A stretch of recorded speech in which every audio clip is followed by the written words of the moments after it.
Glória a Deus. Quem está alegre aí nesta noite? Jesus está aqui, viu, meu irmão? Pode dar glória, que eu estava ali rapidinho, ó. Quem lembra quando eu trabalhava aqui? À noite, 12 horas, e me veio uma lembrança.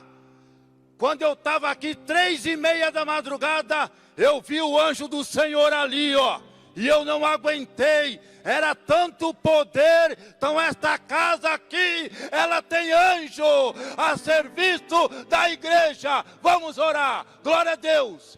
E o anjo do Senhor falou para Gideão: o Senhor é contigo, varão valoroso. Vamos orar para nossa irmã, que Deus venha usar ela como instrumento nas mãos. E nós estamos aqui para receber a doce e maravilhosa palavra de Deus. Senhor, nosso Deus e nosso Pai, neste momento de oração, ó Pai, eu quero te apresentar a tua filha, Senhor, que vai pregar a tua palavra. Senhor, usa poderosamente nas tuas mãos. Senhor, fala com a tua igreja, Senhor, através da necessidade de cada um. Senhor Jesus, eu te apresento também, Senhor, aqueles que estão nos seus lares, Senhor, assistindo seu culto, Senhor, que tu possa falar através da tua palavra. Senhor, cura os enfermos, liberta, Senhor, batiza com o Espírito Santo, faz maravilha, Senhor, é no nome de Jesus que eu te peço, ó Pai. Amém, glória a Deus. Jesus,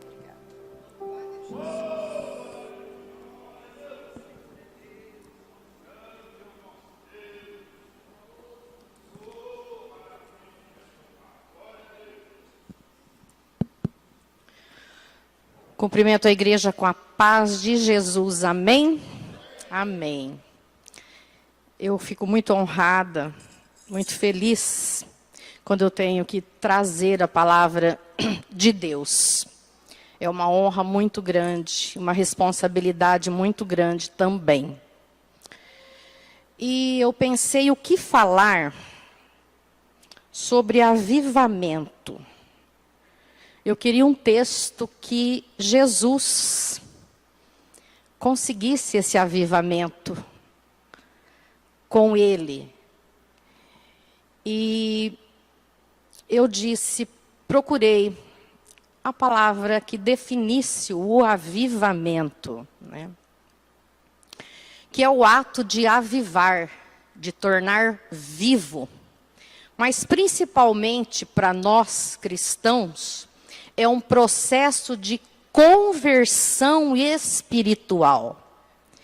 E eu queria um texto que falasse sobre esta conversão.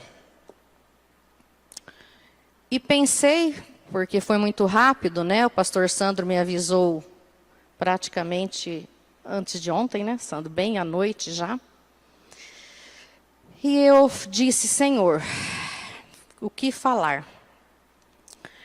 E aí, um texto que me fala muito sobre esse tema é sobre a mulher de Samaria, a conversão que Jesus realizou na vida dela.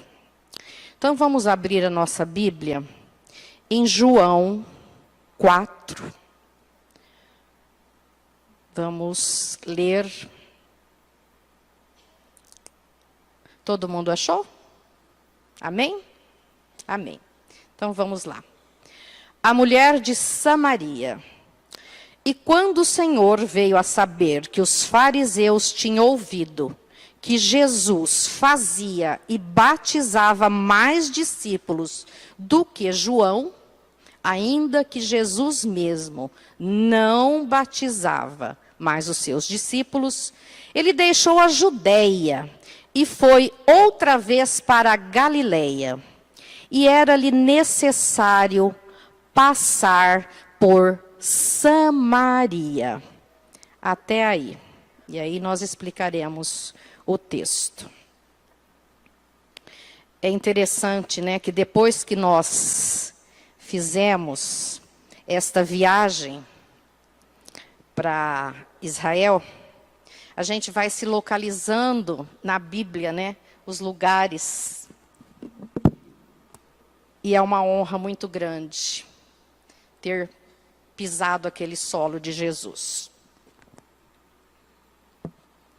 Então vamos lá. Esta passagem, ela é muito conhecida, mas ela está entre as mais belas. Não que ela seja a mais bela, mas ela está entre as mais belas do Evangelho, né? Porque ela fala da história de Jesus e a mulher samaritana.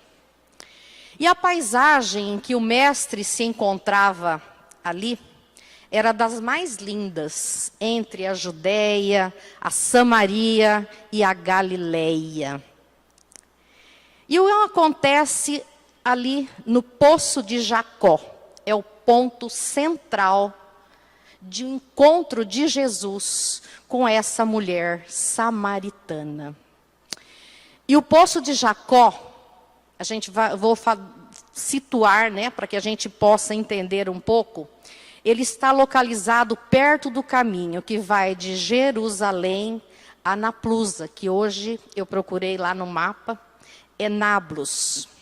E Jesus vinha de Jerusalém, e onde a rivalidade com os judeus era muito grande, muito forte. E ele faz uma retirada pontual. Ele parte da Galileia ao norte do país. E ele percorre cerca de mais ou menos 155 quilômetros, aproximadamente, para chegar ao seu destino. E eu fiquei pensando ali, por onde nós andamos, que era tudo montanha e pedra, e cansativo, né? E várias vezes, quando eu estava lá, eu perguntava como que eles aguentavam. Sol, pouca água, pouca comida. Mas Jesus resolve dar essa volta imensa para chegar no seu destino. E o judeu, normalmente, ele procurava não passar por Samaria. Ele se esquivava de Samaria, né? O judeu dava uma considerável volta, só para não pisar naquele solo que para ele era maldito. Por quê? Porque normalmente eles tinham medo dos ataques, né, que eles sofreriam ali. E vamos entender um pouquinho por quê. Essa luta, essa disputa, é uma luta secular de ódio, de preconceito, né, que remontava há séculos. E esse conflito acontece depois da morte de Salomão. Vou falar bem rapidamente. Quando Salomão morre, né, há a divisão do seu reino, o reino do norte e o reino do sul. Então, divide-se em duas partes. E o reino do norte, ele englobou 10 tribos. Mas depois esse reino foi invadido pelos assírios. E os assírios, eles não seguiam as determinações de Deus, que dizia: não dê suas filhas em casamento, não se misturem com outros povos, para que eles não se corrompam, para que a idolatria não tome conta desse povo, do meu povo. Mas eles fizeram isso. Então isso fez com que os habitantes desse reino do norte fossem considerados como pagãos pelos demais judeus. E essa adoração, esse culto de divindade dos assírios aumentava ainda mais essa divisão.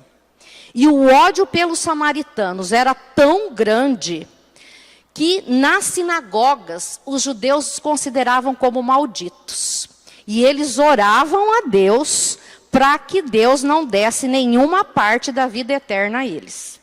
Tamanha a rivalidade. E depois da volta da Babilônia, essa separação odiosa entre eles continuou. Então, a hostilidade era tanta que um judeu, a caminho da Galileia, não queria de maneira alguma passar por Samaria. Mas Jesus muda o seu trajeto. E ali ele chega com os seus discípulos ao poço que há muitos séculos Jacó tinha dado ao seu filho José. E esse poço, na época, tinha 25 metros de profundidade. E fala-se, né, pelo que eu tenho estudado e pesquisado hoje, que esse poço ainda existe até hoje, após 4.000 anos. Se tem água ou não, a gente não sabe. Mas, irmãos, por que Jesus precisava passar por Samaria? Por quê? Lembra daquela parábola que está lá em Lucas 15, 4, 7? Que ele deixa as 49 ovelhas e vai atrás da... Oi? As 99, né? E vai atrás daquela ovelha perdida. É isso que Jesus foi fazer. Ele atende ao apelo do Espírito Santo. Porque Jesus também era humano. E ele sempre agiu sob a influência do Espírito Santo. Isso era observado pelos seus discípulos. Os seus discípulos se questionavam. Eles reconheciam que Jesus tinha uma fonte de poder que eles não tinham. E essa fonte de poder com o seu Pai era através da oração. Jesus, ele se distanciava às vezes, se retirava e ia falar com o seu Pai. Ele ia orar com o Pai, pedir o direcionamento, o fortalecimento espiritual com o seu Pai. E eu quero dizer aqui para vocês hoje, que Ele faz isso conosco também. Nós somos privilegiados por conhecer esse grande amor de Jesus, através da oração. E assim como Jesus sempre se retirava para falar com o seu Pai, nós também podemos ter essa sintonia com Ele, graças a Deus, que nos deu o seu Filho, né? E já era a hora sexta, por volta ali do meio-dia, quando o mestre inicia o diálogo com essa mulher samaritana. Interessante constatar que ao meio-dia não era uma hora normal para se retirar água do poço. Era uma hora de um calor insuportável. Aquele lugar estava desabitado. Mas essa mulher, ela era discriminada. Por quê? Porque ela tinha uma vida de moral questionada, né? Duvidável. Ela era mal vista na comunidade samaritana e era evitada pelas outras mulheres. Imagina o preconceito que não tinha naquela época uma mulher samaritana, e que nós vamos ver lá para frente, que já tinha tido vários maridos, como todos nós conhecemos um texto. Enfim, ela era um mau exemplo naquela sociedade. Ela era uma pecadora. E assim ela esperava, né? Enquanto as outras estavam preparando o almoço, cuidando da sua família, e ela sim podia ir lá, sendo evitada pelas outras e não passar tanto constrangimento. E aí, nós também, se nós formos pensar, hoje não tanto, mas quantos preconceitos ainda existem, né? De sexo, de raça, de cor, de classe social, de classe cultural. Agora vocês imaginam naquela época o que não passava uma samaritana tida pecadora. E Jesus chega ali. Porque ele não fazia acepção de pessoas, né? E ele chega e diz para a mulher: dá-me de beber. E ela responde: como sendo tu judeu, me pedes de beber? Sou mulher e samaritana. Ela ficou muito confusa, porque, obviamente, ela não era acostumada a ser tratada, né?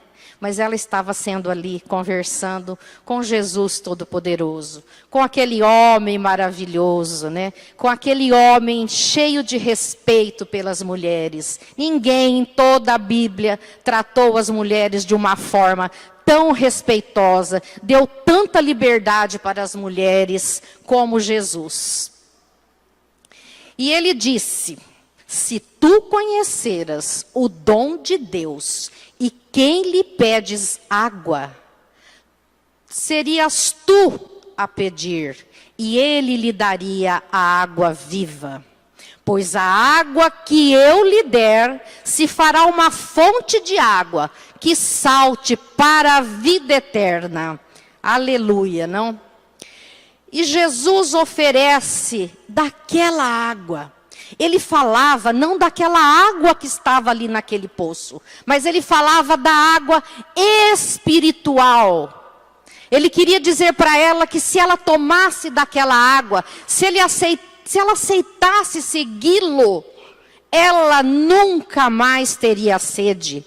Como nós hoje não temos sede, porque nós tomamos desta água e nós somos saciados pelo seu Espírito Santo. E eu louvo a Deus todos os dias na minha vida por Ele ter me oferecido essa água e eu ter aceito e ter bebido essa água.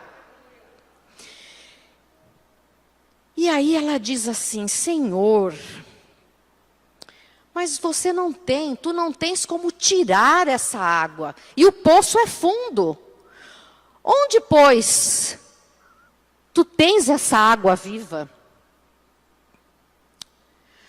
E ele diz a essa mulher, e ele diz: Senhor, dá-me dessa água, para que eu não tenha mais sede, e que eu não precise mais vir aqui nesse poço, né? Em outras palavras, que bom que eu não tenho que vir aqui tirar água, encontrar quem me discrimina. E a samaritana não estava entendendo nada. Novamente ela pensa no material e na comodidade. Aqui a gente vê que o nível de espiritualidade dela era muito frágil. Porque talvez ninguém tenha chegado para ela. Talvez não, é certeza que ninguém nunca tenha chegado para ela, ou não tenha tocado o coração dela, ou não tenha promovido esse avivamento espiritual nela. Mas Jesus estava ali para promover esse avivamento, assim como fez com a minha vida e a vida de todos vocês que aqui estão hoje. E era muito cômodo, né, ela não ter que voltar naquele poço. E eu quero falar uma coisa para vocês, minha irmã, meu irmão. Que esse louvor de hoje falou muito comigo em outras ocasiões, né? Eu estava até comentando com a irmã Miriam, é um louvor muito triste. E ela disse, mas muito esperançoso. E né? Quem nunca chorou, né? Então, você que entrou aqui hoje, sedento, desesperançado, deixe Jesus saciar a sua sede espiritual. Se achegue a Ele, sente-se no colo de Jesus, derrame-se aos pés dEle, deixe que Ele enxugue as suas lágrimas. Porque Cristo é o único que pode aplacar a nossa sede espiritual. O único, não há outro. Não há outro caminho senão Ele. Só Ele é a fonte de água viva. E ela começa a perceber que essa água é uma nova esperança para ela, né? O Espírito Santo começa a dar entendimento para essa mulher. Porque ela vivia em pecado. E ele disse, busque o teu marido e venha cá. E ela diz, Senhor, eu não tenho marido. E ele diz, tem razão. Você não tem marido, porque você já teve 5. E esse que hoje está contigo também não é o seu marido.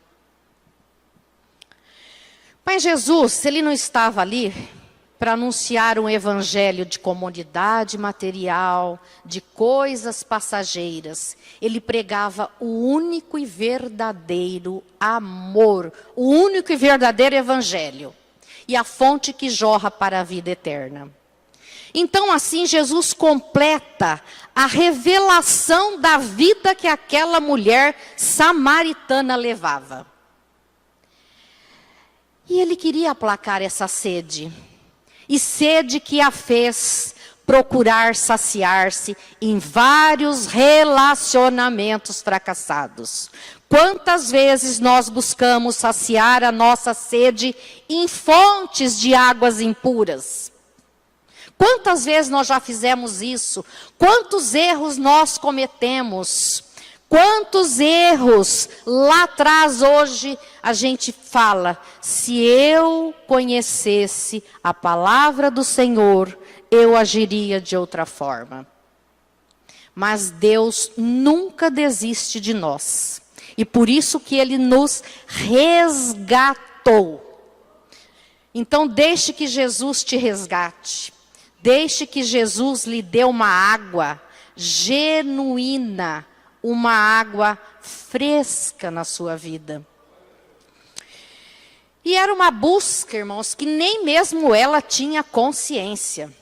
De homem em homem, procurando aliviar essa sede. E ela diz, vejo que és profeta. Eles ainda esperavam o Messias.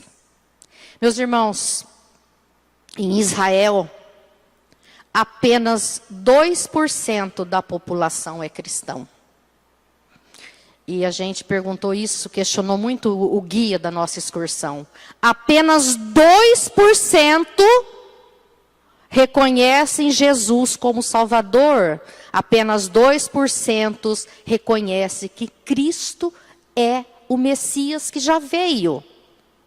O restante ainda está esperando. E é por isso que nós temos que orar muito por Israel, para que eles despertem, né? Que eles saibam que o Messias já está ali, à espera deles, à espera da aceitação deles. E ele responde, vós adorais o que não sabeis. Eu sei que o Messias, que se chama Cristo, vem. E quando ele vier, nos anunciará tudo isso que o Senhor está falando conosco. E ele diz, eu o sou, eu que falo contigo. E ele se revela a ela de uma maneira intensa, clara. Imagine a emoção dessa mulher em frente deste Cristo que ela começou a perceber que era o Salvador, que era Cristo que estava ali falando com ela. Imagine nós estarmos conversando e ele nos falar, sou eu que estou aqui. Mas ele fala isso para a gente a todo instante. Sou eu que estou aqui. Sou eu que quero te resgatar. Sou eu que comando a sua vida. É a mim que você tem que procurar quando as tuas lágrimas caem. É a mim que você deve procurar quando você acha que tudo está perdido. É a mim que você deve chegar, pôr os seus joelhos no seu secreto e conversar comigo. Eu te resgato, eu te levanto, eu te reestruturo a sua vida. Gente, nós temos o melhor, nós temos o mais poderoso, nós temos o único que pode transformar nossa vida. É aquele que o único que pode nos ajudar em qualquer situação.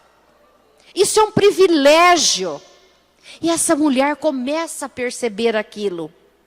Ela deixa o seu cântaro e corre para a cidade comentar o que tinha ocorrido. E ela dizia, vede, não é o Cristo. Olha só o que Jesus faz nessa vida dessa mulher.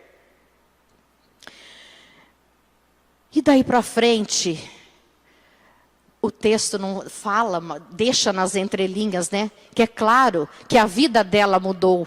Porque ninguém que conhece o Cristo que tem uma conversão genuína e verdadeira, volta para trás. Se voltar para trás, se retroceder, é porque não houve conversão. Não tem como voltar. Quando você entrega a sua vida a Jesus, e você segue Jesus apesar de tudo, apesar de todos, você não consegue voltar para trás mais. Se voltou, é porque ainda não teve o encontro verdadeiro com Jesus. Mas Ele ainda há de te encontrar. E é isso que nós rogamos, que nós pedimos, que esse avivamento aconteça. Que esta igreja seja avivada por essa água fresca, por essa água pura, que é a água espiritual que Jesus nos oferece. E assim os samaritanos creram nele, aliás, e a palavra dessa mulher permeou aqueles que se chegaram perto dela, e Jesus permanece ali ainda por mais 2 dias. Então, meus amigos, meus irmãos, eu não vou me demorar muito, né, porque hoje é quarta-feira, mas eu pergunto assim: qual o propósito de Jesus com aquela mulher? Qual o propósito de Jesus? É o mesmo que Ele teve comigo e com vocês. É o mesmo propósito que Ele morreu naquela cruz. É a salvação. Jesus, o que Ele quer de nós é a nossa salvação. Porque Ele quer ter conosco lá a vida eterna. A fonte de água que nunca seca. E quando Ele se aproxima daquela mulher, Ele sabia que aquela mulher não teria salvação se continuasse naquela vida de pecados. E Ele vai até ela e propõe essa salvação para ela. Ou seja, mudança de vida, conversão. E tudo isso nós podemos buscar na sua palavra. Nós temos um manual precioso que é a Bíblia. Mas ler e colocar em prática. Aceitar que Jesus é o único Salvador da nossa alma, do nosso espírito. Que Jesus não morreu em vão. Então o propósito que Jesus tinha com aquela mulher era a salvação. E o propósito de Jesus na nossa vida, todos os dias, através das nossas ações, é a salvação. Porque Ele quer cada um de nós junto com Ele no seu reino. E é isso que nós mais devemos nos preocupar. Não é com os bens materiais, é com aquilo que eu posso fazer para a minha elevação espiritual. Para a salvação da minha alma. É essa a preocupação nossa. O resto, tudo fica aqui. Mas nós levamos para lá aquilo que nós fazemos. Igual eu disse aqui um dia, todos os caminhos levam a Deus. Pode até ser que sim, porque nós vamos chegar até Ele para sermos julgados.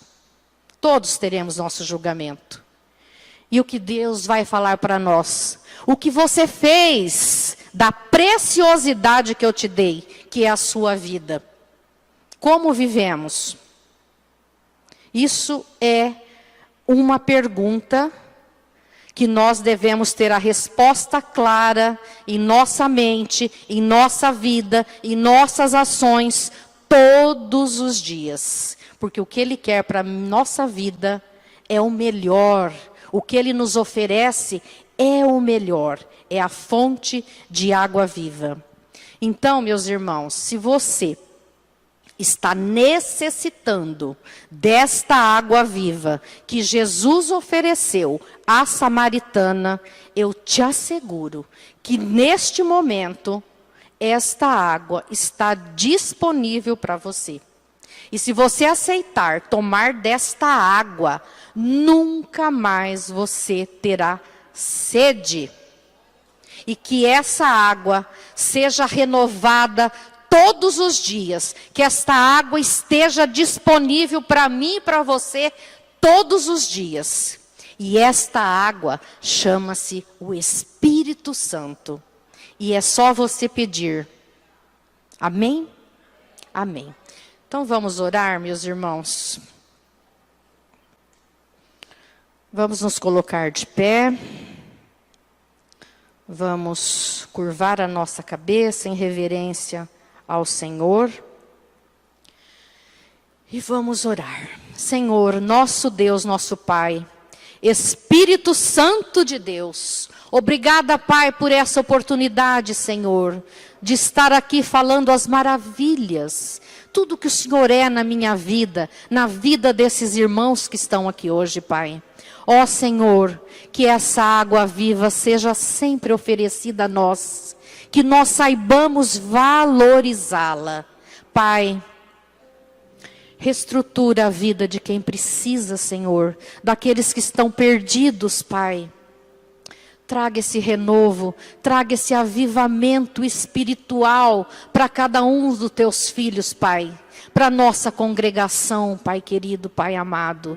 Derrame tuas infinitas bênçãos sobre cada um, sobre cada família aqui representada, Senhor. Ó Pai, não abandone-nos nunca, Senhor. Deixe o teu Espírito Santo ao nosso lado. Que nós possamos ser pessoas melhores, pessoas com mais compaixão. Senhor, Pai amado, nós só temos que te agradecer, Pai, por tua misericórdia, por teu renovo em nossas vidas, Senhor. Pai querido, sê conosco, Senhor, que a gente possa priorizar a nossa salvação acima de qualquer coisa, e que nós tenhamos fé, e saibamos sempre que nós temos o melhor do nosso lado, que nós temos o Salvador, que o sangue que o Senhor derramou naquela cruz, por mim e por você, não tenha sido em vão, que o teu sacrifício, Pai, seja sempre a lembrança do seu amor por nós. Nós te agradecemos, Pai, dê-nos uma noite de paz, de renovo, de tranquilidade, de saúde. Em nome de Jesus, nós só temos que te agradecer por ser essa fonte de água viva em nossas vidas. Amém, Jesus. Amém.